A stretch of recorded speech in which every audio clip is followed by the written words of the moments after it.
से हटो। हम जवाब ही नहीं देंगे भाई साहब। आप जवाब नहीं दोगे? जो पब्लिक ट्रांसपोर्ट आप मेरी बात सुनिए भाई साहब। ना हमारे पास कोई जवाब, डीएम से बात करो, डीएम अपने घर का कल आना भाई साहब। चलो ठीक है, आप मेरी बात सुनिए भाई साहब। भाग क्यों रहे हैं यार, भाग क्यों रहे हैं? आप जवाब दीजिए ना भाई। भागने से ये लोग क्यों खड़े हैं यहाँ पर? आए हैं, ये लोग क्यों खड़े हैं? मैं आपसे पूछ रहा हूँ किस लिए खड़े हैं यहाँ पर? चलिए देखिए यहाँ पर गेट पे डीएम साहब खड़े हैं, वो सवारियों से पूछ के देखो। और सुनो मेरी बात, सुनो मेरे हमारे ड्राइवरों का सुनो मेरी बात। किसी सवारी से रेफरेंस लेना, कोई एक सवारी भी एक ड्राइवर के प्रति अभद्र भाषा का प्रयोग कर दे कि भाई हम ड्राइवर गलत वे से चलता है, गलत वो करते हैं, हम इतना कंप्रोमाइज करके ड्राइवर सवारियों से चलते हैं, तो किस डिपो में आज तक किसी ड्राइवर की कंप्लेंट नहीं आई है। देखिए, देखने में आपको लगता होगा कि ये जो डीटीसी की बसें, देवी बस जिसको रोल मॉडल बनाकर दिखाया जाता है, इसमें जो ये वर्कर काम कर रहे हैं ये बहुत बेहतरीन जिंदगी जी रहे हैं, लेकिन धरातल पर आप आइए, आपको पता चलेगा एक प्राइवेट जॉब करने वाला जो ड्राइवर है वो इन लोगों से कहीं ज्यादा सुखी है। आज तक इन्होंने सैलरी टाइम पे नहीं दी है। दिल्ली के अंदर डिपो के अंदर 7 तारीख को सैलरी आ जाती है। आज तारीख 14 तारीख का त्योहार का दिन है। इन्हें दिवाली देखो तो होली देखो तो कोई मकर संक्रांति देखो, कुछ भी देखो, ये किसी बंदे की किसी ड्राइवर की सैलरी टाइम पे नहीं दे रहे। अब एक बात बताओ, मैं यहाँ से 100 किलोमीटर दूर से आता हूँ, किराए पे रहता हूँ भाई, मैं किराया भी देता हूँ, रहना खाना अपना वो करता हूँ, मैं कहाँ तक ऑब्जर्व करूँगा ये बताओ सर। मतलब सैलरी कितनी तारीख को आ जानी चाहिए और कितनी तारीख को आ रही है? सैलरी 7 तारीख को हर डिपो के अंदर आ रही है। हमारी सैलरी 7 तारीख को ये दे देनी चाहिए सर इन्होंने। और सैलरी आज 14 तारीख हो ली, अब तक हमारी सैलरी नहीं आई है।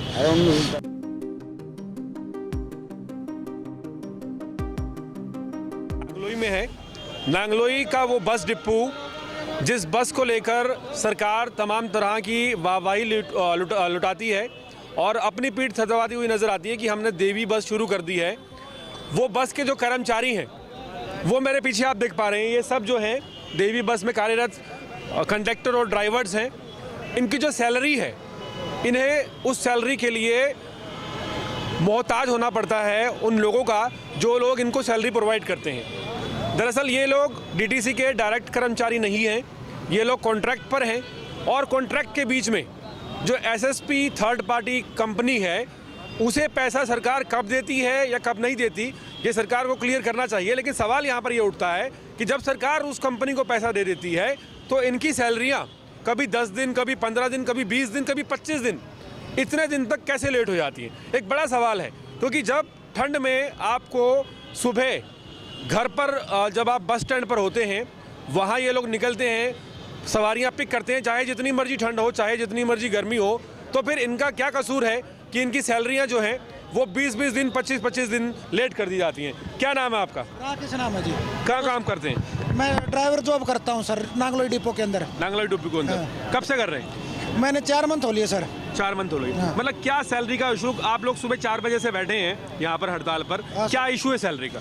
सर ई डिपो को खुले 7 मंथ हो गए, आज तक इन्होंने सैलरी टाइम पे नहीं दी है। दिल्ली के अंदर डिपो के अंदर 7 तारीख को सैलरी आ जाती है। आज तारीख 14 तारीख का त्योहार का दिन है। इन्हें दिवाली देखो तो होली देखो तो कोई मकर संक्रांति देखो, कुछ भी देखो, ये किसी बंदे की किसी ड्राइवर की सैलरी टाइम पे नहीं दे रहे। अब एक बात बताओ, मैं यहाँ से 100 किलोमीटर दूर से आता हूँ, किराए पे रहता हूँ भाई, मैं किराया भी देता हूँ, रहना खाना अपना वो करता हूँ, मैं कहाँ तक ऑब्जर्व करूँगा ये बताओ सर।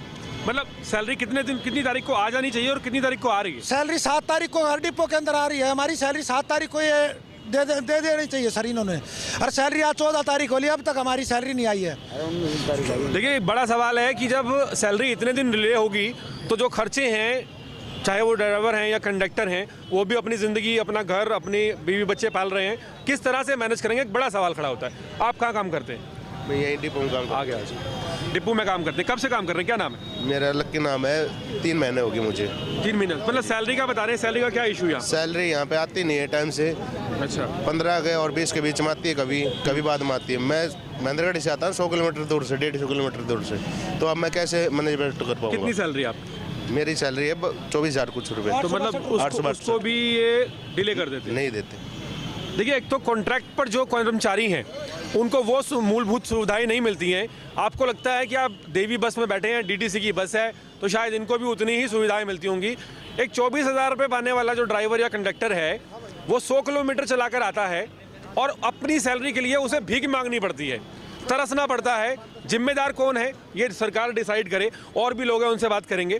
क्या नाम है आपका? मेरा जी परवीन है। परवीन जी कहाँ रहते हैं? मैं इधर नजफगढ़। नजफगढ़ रहते हैं। नहीं, ये जो बता रहे हैं इशू है, आप लोग 4 बजे से ठंड में बैठे हैं हड़ताल करने, क्या जरूरत पड़ गई? सर सैलरी टाइम पे नहीं आ रही, इनकी स्टार्टिंग से यही प्रॉब्लम है। सैलरी टाइम पे नहीं दे रहे, ना ASI दे रहे, ना PF दे रहे। ड्राइवर के लिए कोई फैसिलिटी नहीं है और हमारे को ये दे रहे हैं दहड़ी 862 रुपये पर डे के हिसाब से। आओगे तो मिलेगी, नहीं आएंगे तो नहीं मिलेगी। नहीं, एक तो दावा किया जाता है कि दिल्ली सरकार जब आई तो न्यूनतम मजदूरी भाई 25,000 रुपये नहीं, हो ऐसा गई। कुछ भी नहीं है। यहाँ पे 862 रुपये दहड़ी मिलती है और आएंगे तो मिलेगी, नहीं तो नहीं मिलेगी। ठीक है, और अपनी मनमर्जी से ऑफ दे देते हैं। आज तेरे को नहीं आना तो नहीं आना, अपने घर पे रहो। मतलब ऐसा भी बोल देते हैं कि आज नहीं आना है? हाँ बिल्कुल बोलते हैं। अच्छा। हाँ, अपनी मर्जी से बोल देते हैं आज मत आइयो, रेस्ट कर लियो। तो ये सिस्टम इनका। देखिए, यहाँ पर जो थर्ड पार्टी कंपनी है उसकी मनमर्जी चल रही है, ये तो नज़र आ रहा है।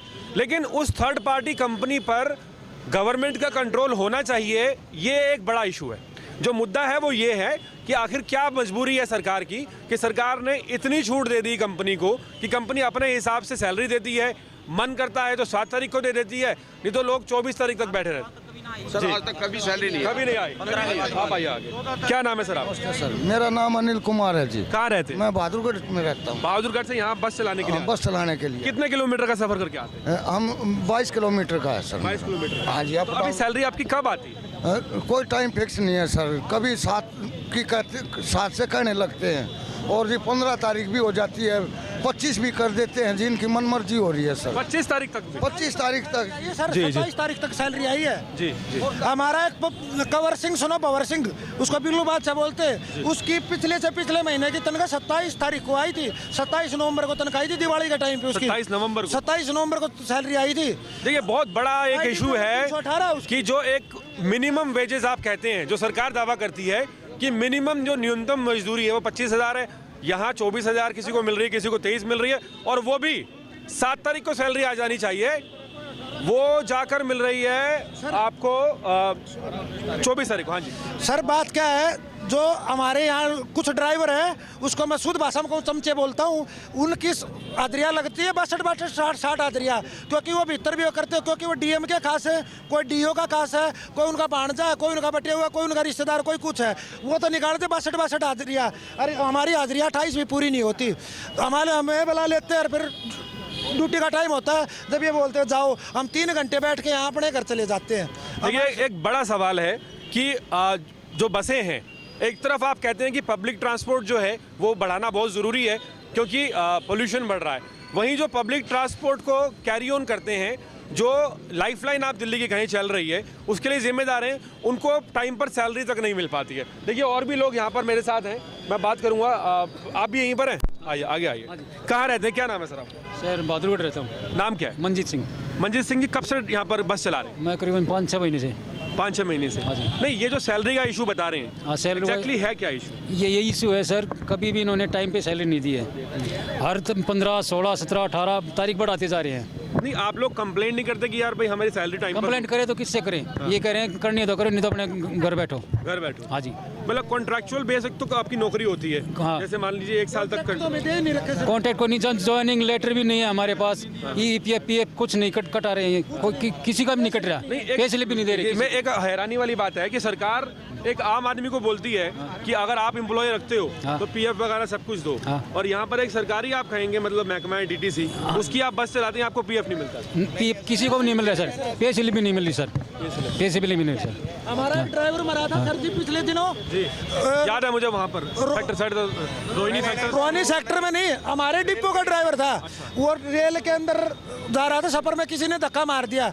DO ने उसके गोडा निवारने की बात तो छोड़ो, हमने ड्राइवर भाइयों ने चंदा करा था, किसी ने 100 रुपये अपनी जेब से दिए हो तो, क्योंकि हम आपकी कंपनी में काम करें तो हम आपका परिवार है। हम हमारा हक, हमारा हक, भारत माता की इंकलाब। आगे सर, हम जवाब ही नहीं देंगे भाई साहब। आप जवाब नहीं दोगे? जो पब्लिक ट्रांसपोर्ट, जो पब्लिक नया ड्राइवर भर्ती हुआ था, उसकी ID 522 क्या पता नहीं, ID मेरे समथिंग याद नहीं है, जाफरपुर एक्सीडेंट हुआ था, दारू पी के बाइक ने टक्कर मार दी थी, वो बाइक वाला एक्सीडेंट हो गया, एक्सपायर हो गया था। 7 दिन तक वो ड्राइवर थाने के अंदर बंद रहा था। किसी को डीओ वहाँ तक वो बंदे के घर तक गया हो। जींद का वो ड्राइवर था, उसके बच्चे छोटे छोटे बच्चे, वो किराए पर रहता था, वो कहाँ तक का वो जर करेगा। बच्चों का पापा तो थाने के अंदर, कहाँ से उसको पैसा आएगा। सैलरी टाइम पे नहीं दे रहे। एक बार सवाल पूछूंगा, जैसे आप लोग यहाँ बैठे हैं, तो जैसे अभी आप 4 बजे से हड़ताल पर हैं, तो क्या इससे जो ट्रांसपोर्टेशन है वो प्रभावित हो रहा है? बिल्कुल प्रभावित हो रहा है सर। गाड़ियाँ रुकी हुई हैं, 140 गाड़ियाँ सुबह रुक गई और 100+ गाड़ियाँ भी रुक गई, और सवारियाँ तो परेशान हो रही सर। यही नांगलोई के एरिया में यही गाड़ियाँ चलती हैं। नांगलोई की सवारियाँ बहुत परेशान है। इन्होंने आप नांगलोई चौक पे जाके सवारियों से पूछ के देखो। और सुनो मेरी बात, सुनो मेरी बात, हमारे ड्राइवरों का सुनो मेरी बात, किसी सवारी से रिफरेंस लेना। कोई एक सवारी भी एक ड्राइवर के प्रति अभद्र भाषा का प्रयोग कर दे कि भाई हम ड्राइवर गलत वे से चलता है, गलत वो करता है। हम इतना कंप्रोमाइज करके ड्राइवर सवारियों से चलते हैं, क्योंकि इस डिपो में आज तक किसी ड्राइवर की कंप्लेंट नहीं आई है। देखिए, देखने में आपको लगता होगा कि ये जो डीटीसी की बसें, देवी बस, जिसको रोल मॉडल बनाकर दिखाया जाता है, इसमें जो ये वर्कर काम कर रहे हैं, ये बहुत बेहतरीन ज़िंदगी जी रहे हैं। लेकिन धरातल पर आप आइए, आपको पता चलेगा एक प्राइवेट जॉब करने वाला जो ड्राइवर है, वो इन लोगों से कहीं ज़्यादा सुखी है। रीज़न बिहाइंड मल्टीपल रीज़न है। सैलरी टाइम पर नहीं मिलती, पीएफ नहीं मिलता, सैलरी स्लिप नहीं मिलती, और तमाम तरह की शिकायतें हैं। सरकार कहाँ सोई हुई है, जिम्मेदार कौन है, ये तमाम तरह के गंभीर सवाल हैं। देखिए, और भी लोग हैं। सर, आप यहीं पे काम करते हैं जी? क्या नाम है आपका? मेरा प्रवीण कुमार है जी। प्रवीण जी, ये जो बता रहे हैं कि सैलरी का इशू है, बहुत तगड़ा इशू है सर। मैं पलवल से सोना रोड जो जाता है, पलवल से सोना रोड पे 17 किलोमीटर आगे मेरा गांव है, वहाँ से मैं अप डाउन करता हूँ। अब मान के चलो, मैं 1:30 बजे, 1:45 बजे अपने घर जाता हूँ। पलवल यहीं नहीं है। कई बार तो लास्ट मेट्रो 11, 11:30 वाली भाजिया पकड़नी पड़ती है मेरे को, और टाइम पर सैलरी नहीं आती यहाँ। 7 तारीख तक यहाँ बोलते हैं सैलरी आ जाएगी। शुरू में बोले हमारा नया काम है, सब एडजस्ट हो जाएगा, लेकिन 7 महीने से कोई एडजस्ट नहीं हुआ है। यही